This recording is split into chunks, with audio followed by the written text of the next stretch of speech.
morning. Thought I'd make a little short video of what's going on at the camp. Just heading back to plant some pole beans. Pretty late planting flowers this year. Hurt my back, so I was waiting a while for that. Planted some kale there by seed. This is my little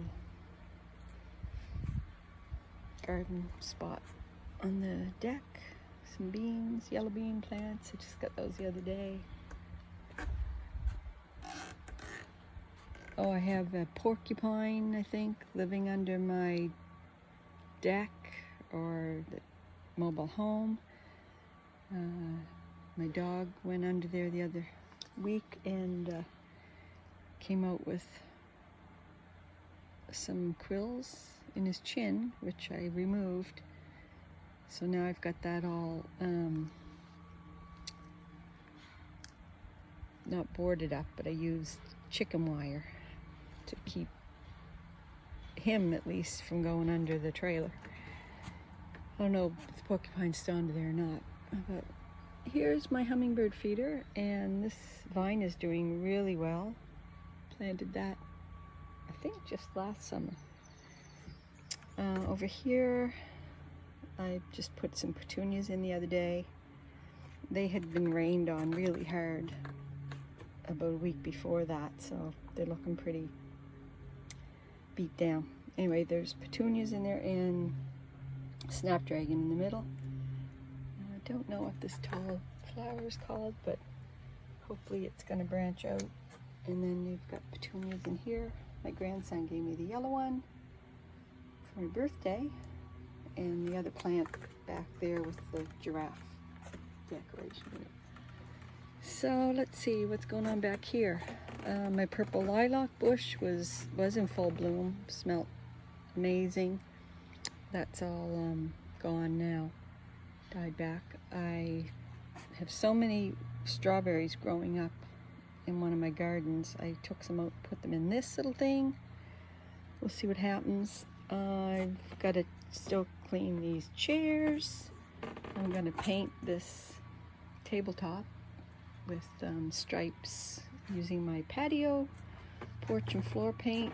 I repainted these chairs, took them all apart,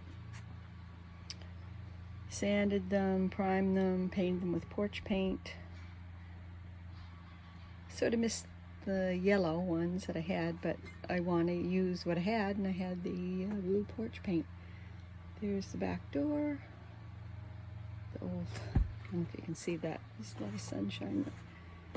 Paint Happy Camper. Painted that a long time ago. Anyway, that's it for the back deck. Okay, this old thing that needs to be painted. I think I'll spray paint that. So here I've got this forsythia bush is all trimmed back, but my stepping stones have to be dug around, you know. So I sort of mowed down through the center of this clover patch. So I've been reseeding with clover. I don't use grass seed anymore, because grass is useless.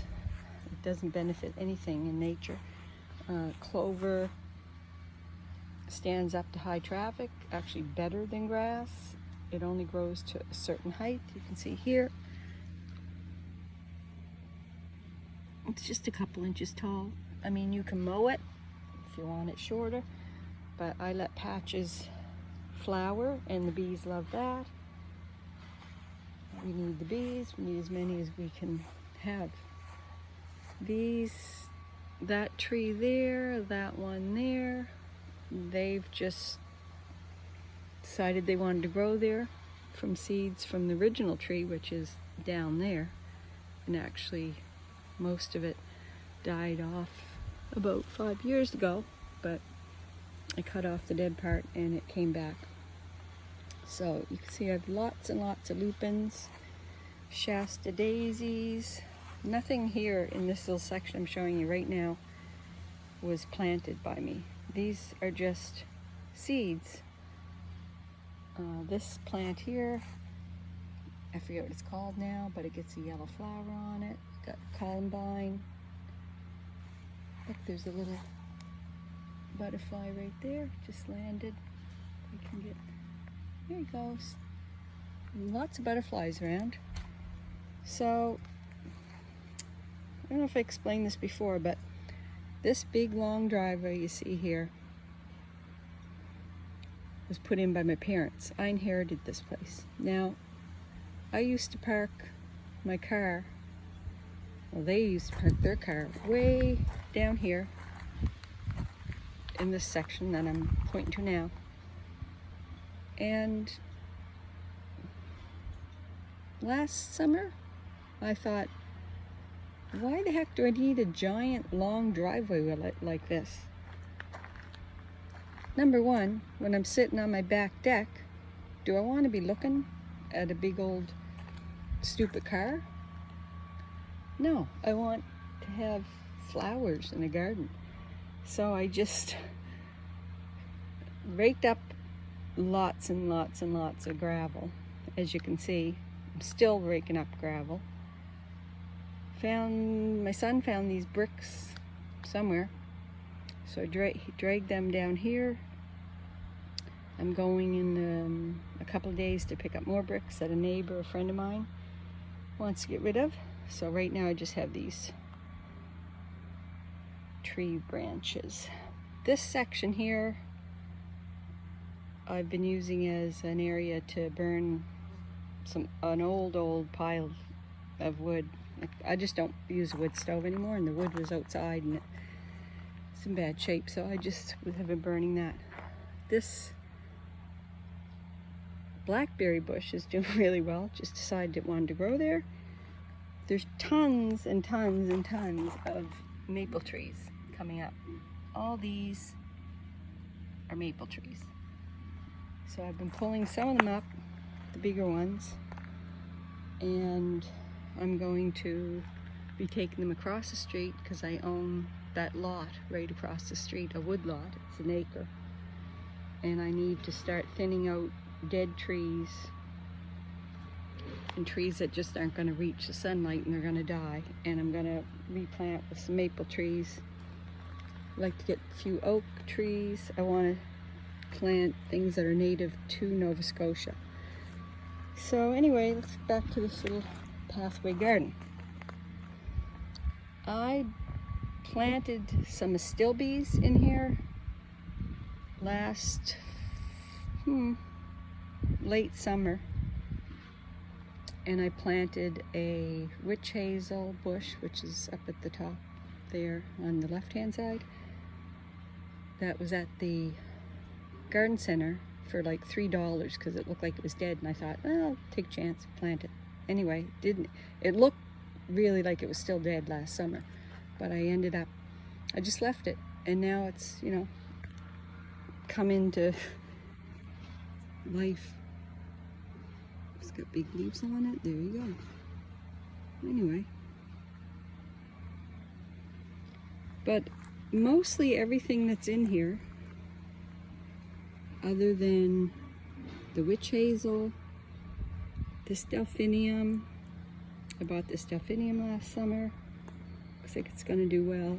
And up at this end, there's another flower that I bought at the garden center. I forget what it is. See it when I get up there. Everything else has just decided to move in on their own, either coming forward through this garden, the original garden that was here, and moving over to here, or, for example, this spiky looking thing is a liantris, and we're working on fixing our shed, and that there was a huge liantris plant there which I had to dig up, and I divided that. I got 8 plants out of that. Now, not all that big. Here's one smaller one. had to dig up this giant plant here that is very soft. Now, they used to use these leaves, I think during World War I, as bandages. It's called lamb's ear. You can tell, if you could feel that, I mean, it's soft as a lamb. It gets really pretty pink flowers. So bees and butterflies love that. This stilby right here, I probably last summer dug up one of my astilbes, because I have a lot of them, and subdivided that. So I think I've got along here, on this side, I don't think I have as many of those planted, but on this side, I can see I've got 1, 2, 3, 4 planted along here. So you can see you get a lot of plants out of one if you divide them up. Over here, right here, let's see if I can zoom in on that. Looks like a fern, but it's a bleeding heart. There you go. So I think I've got 2 or 3 of those from a plant that I have. Now the lupins that you can see in the original garden here, I have to pull some of them up. And of course I'll give some of them away, but they can really get out of control. So if you don't, if you see them, pull them up early if you don't want them where you see them, because the root system is very, very strong. Then they're hard to get up. These here, I call them pinks. They'll get flowers all along the stem. They're fuzzy too. They're sort of like a lamb's ear, but they aren't. This clump here that's brown-eyed Susans. So some of those I'm going to have to pull up because they will just take over. This side, sorry, zooming too fast. Liantris, astilbe, lamb's ear that I transplanted. You can see there's 3 giant pieces of lamb's ear there. There's some pinks coming up there. Actually, that's not pinks. I forget what that is called, but anyway, there's pinks there. I'm not good at the names of flowers and plants, but anyway, just sort of plant what I like. But so much stuff has just like come up on its own. There's right there. I got that in the right focus. Yep, there you go. That's a Shasta daisy. Getting ready to pop open. And there's a couple up here farther that have already bloomed. Lots of them in my garden down front. But anyway, oh yes, I also have so many strawberry plants up in another garden. I pulled some out and probably planted about 20 along. I did them just along the brick, sort of up against it. So we'll see if I get some strawberries in those.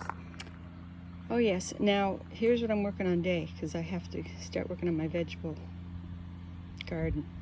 I just garden vegetables in pots, but I've got some left over. So here, this guy here, look, I've got to fill him the hole in. Poor guy, he's just sitting there. Let's do that now. All right.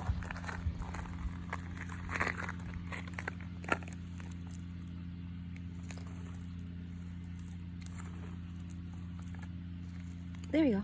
That's a yellow bean. Yellow bean. Oh look, we got some clover coming up in here. That's okay, I'll leave that. We got a tree coming up there, probably poplar. The Shasta daisies here. And what else? This tall thing, that'll get little tiny daisies on it. They can take over, like, you have to watch those. Okay, here's my swamp milkweed, which did have, you can see there's a little tiny bit of a, let's see, oh, right there, there's a little sprout coming up. But you know what, I don't think it's in a sunny enough spot, so I probably should dig that up and put it somewhere full sun. Yeah, I just don't think it's getting enough sun. And Shasta daisies, the antris, there's the witch hazel, more daisies behind that. I planted a couple petunias I had left over. I always collect these white rocks, so I thought I'd put them along there. Now, right there is two small baby lilac trees, white ones that I harvested from the large tree. If you don't mow right around your lilac trees and bushes, they'll send up new baby lilac trees and bushes from their root system. So just something you can get for free. Okay, so let's look back this way. What have we got?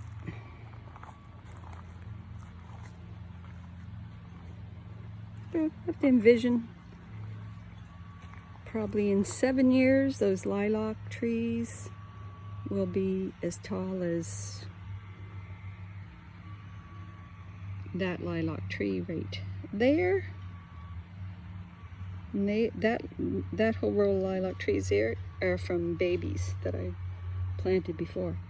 This maple tree has just decided to grow there in the last couple of years. They grow so fast.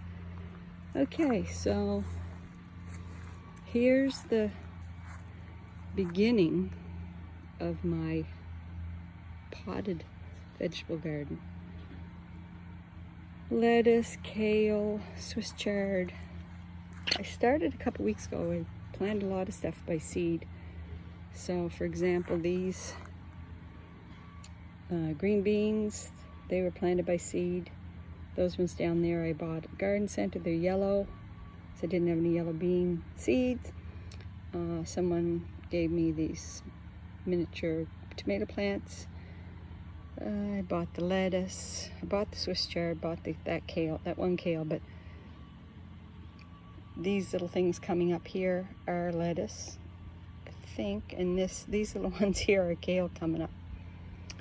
So,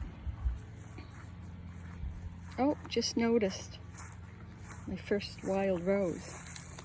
These roses, heritage roses, have the real smell of roses. And they come up every year. And there, look, it's spread underground, this rose, to another spot, to here. So, when my parents had this place, this whole area right here, this little spot, all that was there was grass and this one rose bush. So I just stopped mowing around it and let it naturalize into these ferns. And this flamingo decided to live there. I don't know. Things happen. So back here, I planted last year 2 gooseberry bushes. This one and the one on this side. You can see they've already got berries on them. Yep. So anyway, there's stuff in here. There's peas, cucumbers. There's stuff I still have to plant. Marigolds, they're helpful for keeping bugs away. But what I do also to deter slugs, because I don't kill slugs, see this gray stuff around the base? That is wood ash from my wood stove. but you can sprinkle it around the base of your transplants. Snails don't like to crawl on wood ash. They also don't like to crawl on coffee beans. They don't like to crawl on tea leaves. So all those things work, and they're actually good for your soil. There you go. Let's see what else we got here. So there's one of my lounge chairs, which I think I've laid in once. It is hot out today. Let's see. What else can I mention? Oh yeah, I was gonna say slugs actually, and now we have a little trailer up here too.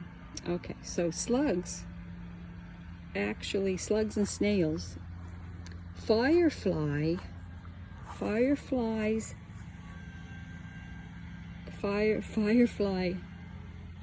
larvae or fireflies, I forget if it's the fireflies themselves that eat the larvae of the snails and slugs, or if it's the firefly larvae eat snails and slugs. Anyway, you can look it up on the internet. So try not to kill those slugs. Okay, we got some lambs there grown here. There's a whole huge patch of strawberries.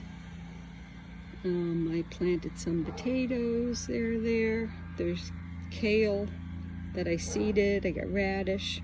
I don't know how well anything's going to do in here because it's so shaded now. This was originally my mother's vegetable garden, but at that time these giant maple trees were a lot smaller. So you can see that's just shading everything. Now, you know, some things like a lot of shade. Now I can hear my dog barking, and there's my rhubarb. Dog's barking because dog Zeus wants me to come down with him. Anyway, so I'll walk back down. Here's the shed, which is being dug around.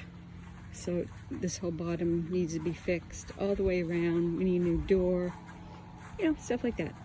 So on the way back, here's the original flower garden from up at this end.